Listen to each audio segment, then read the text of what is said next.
আসসালামু আলাইকুম, কেমন আছেন সবাই? খালেদা জিয়া যেদিন মারা যায় সেদিন ভাইয়া ভাইয়ের এক ফ্রেন্ডকে নিয়ে আমাদের বাড়িতে যাওয়ার কথা ছিল। তো আমি ভোর 5:30টার দিকে উঠে আমাদের এখানের মাছের আড়ত আছে, সেখানে চলে গিয়েছিলাম মাছ পাওয়া যায় কিনা সেটা দেখার জন্য।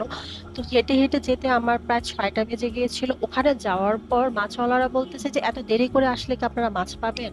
মানে আমি 6টা বাজে গেছি, সেটা নাকি দেরি হয়ে গেছে। তো অল্প কিছু শিং, কই আর মাগুর মাছ পেয়েছিলাম, আর তেমন কোনো মাছ পাইনি। তো বাড়িতে আসার পর ভাইয়া আবার জানায় যে আসতে পারবে না, রাস্তায় অনেক জ্যাম, সব মিলিয়ে ভাইয়ারা আসতে পারবে না। তো আমরা ভাবলাম যে যেহেতু আমরা আয়োজন করে ফেলেছি, আজকে সবকিছু রান্না করি, আমরাই খাবো। তো সেদিন করেছিলাম রোস্ট, হাঁসের মাংস, লাউ, মাসকলার ডাল, শিং মাগুর মাছ ভুনা, কই মাছ ভাজা, আর চিংড়ি মাছ ভুনা করেছিলাম। পরে আবার ভাইয়া আমাদেরকে সারপ্রাইজ দেওয়ার জন্য বিকাল 4টা বাজে চলে এসেছিল, তারপর আবার রাত 8টা বাজে চলে যায়।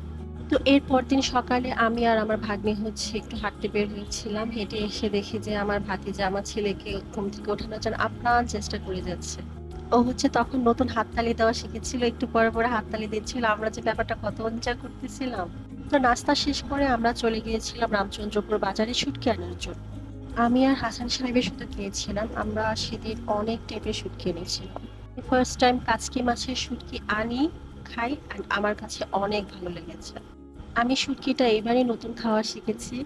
তো হাসান সাহেব যতদিন ছিল ততদিন, এই যে ও চলে গেছে এখন আর ইচ্ছে করে না, খাইও না। ইনশাল্লাহ ও আবার আসলে সেই সালামতে, তখন আবার একসাথে খাবো। তো আমরা যে অটোটাতে উঠেছিলাম এটা ছিল একদম খোলামেলা, আর রাস্তাটা এত সুন্দর। তো আমি রামচন্দ্রপুর থেকে চা খেয়ে এসে বাসায় এসে আবার আমরা মালাই চা আর এনার্জি বিস্কিট দিয়ে খেয়েছিলাম। এই এনার্জি প্লাস বিস্কিট দিয়ে দুধ চা আমরা মোটামুটি সবাই অনেক পছন্দ করি। সেদিন এটা খাওয়ার পর আমাদের সবাই এত পরিমাণে অ্যাসিডিটি হয়েছিল যে আমরা সেদিন আর লাঞ্চ করতে পারিনি। এক চাচি আমাদের জন্য মিক্সড ভাজি আর লাউ শাক রান্না করে পাঠিয়েছিল, আমরা অনেক মজা করে খেয়েছি, আমরা ভাত খাইনি, এগুলোই খালি খালি খেয়ে ফেলেছিলাম। এটা আমাদের লাস্ট ডে ছিল, আমরা পরদিন সকালে চলে যাব। তো গিয়ে যাতে রান্নার ঝামেলা করতে না হয় সেজন্য বাহিরে রাতের বেলা আমরা মুরগি রান্না করতেছিলাম, একটা বড় লেয়ার মুরগি এনেছিল। তো সেটা রান্না করে নিয়েছিলাম আমি ভাবি দুজনের জন্য।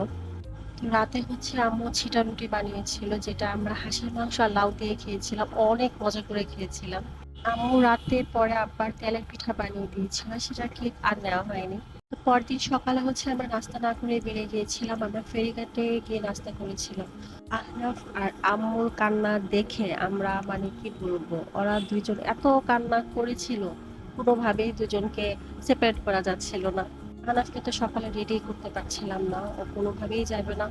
আর আহনাফ চলে আসার পর তো আম্মু লিটারালি বিলাপ করে একদম খাওয়া দাওয়া বন্ধ করে দেয়। আমার চাচিরা ফোন দিয়ে আমাকে পরে জানায়। আমাদের মেয়েদের জীবনটা এমন, কিছু করার নেই, মেনে নেওয়া ছাড়া।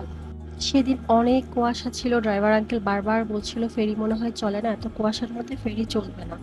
বাট আমরা যাওয়ার পর দেখি যে না, ফেরি চলতেছে। তো বাসায় ব্যাক করার পর হাসান সাহেব আমার ভাগ্নিকে তাদের বাসায় দিয়ে আসতে চায়। আমি আমার ভাগ্নিকে খুব মিস করতেছিলাম, কিছুদিন আমরা একসাথে ছিলাম, আমরা অনেক মজা করেছি, আর ওরা আমাকে এত ভালোবাসে। তো আহনাফের যেহেতু মন খারাপ ছিল, ওর বাবা ওর জন্য ওর পছন্দের সেট মেনু নিয়ে এসেছিল। তো আজকে এ পর্যন্তই, সবাই ভালো থাকবেন, আল্লাহ হাফেজ।